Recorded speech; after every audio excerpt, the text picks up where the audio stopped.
All friends అస్సలాము అలైకుం. Welcome back to my channel Telugu Islam Quran. ఈరోజు మనం ఇస్లాంలో మంచి పనులు, కొన్ని పనులు ఎలాగ చేస్తే మనకు పుణ్యం అనేది దొరుకుతుంది దాని గురించి అయితే మనం తెలుసుకుందాం. ఫస్ట్ ఆఫ్ ఆల్, పుణ్యం అంటే నేకీ కూడా అని అంటారు.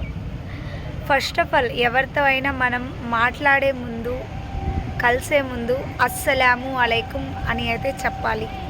వాళ్ళు మనకి రిప్లైగా వాలేకుమ్ అస్సలాం అని అయితే చెప్పడం జరుగుతుంది. ఓకేనా. దీనికి అర్థం వచ్చి తెలుగులో సృష్టికర్త అయిన దైవం అల్లా యొక్క కరుణ కటాక్షాలు మీపై ఎల్లప్పుడూ ఉండుగాక అని అయితే అర్థమైతే వస్తుంది. రెండో పని వచ్చి, ఎవరైతే ముస్లిం వాళ్ళు ఉంటారో వాళ్ళు ఆహారాన్ని సంపాదించుకొని తినలేక రోడ్డుల మీద ఉంటారు, లేకపోతే ఇంట్లోనే అయినా వాళ్ళు సంపాదించుకోకుండా ఇంట్లో కూడా ఉంటారు. వాళ్ళకి ఒక పూట దొరికితే ఒక పూట అన్నం అయితే దొరకదు. అలాంటి వారికి కొన్ని సరుకులు అనేది, వంట సామానని ఇవ్వడమైనా చేయండి, లేకపోతే వాళ్లకు అన్నమైనా రోజైనా ఇవ్వడం అయితే ఎవరైతే చేస్తారో వాళ్ళకి కూడా పుణ్యం అనేది, ఆ అన్నదానం పుణ్యం అనేది లభిస్తుంది.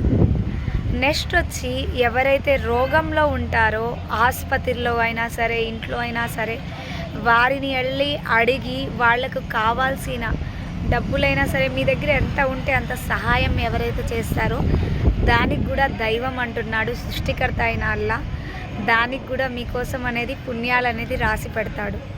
ఇవన్నీ పుణ్యాలు ఎందుకంటే మనం పరలోకంలో స్వర్గాన్ని చేరుకోవడానికి, స్వర్గం కోసం. ఓకేనా, తెలుసుకున్నారు కదా.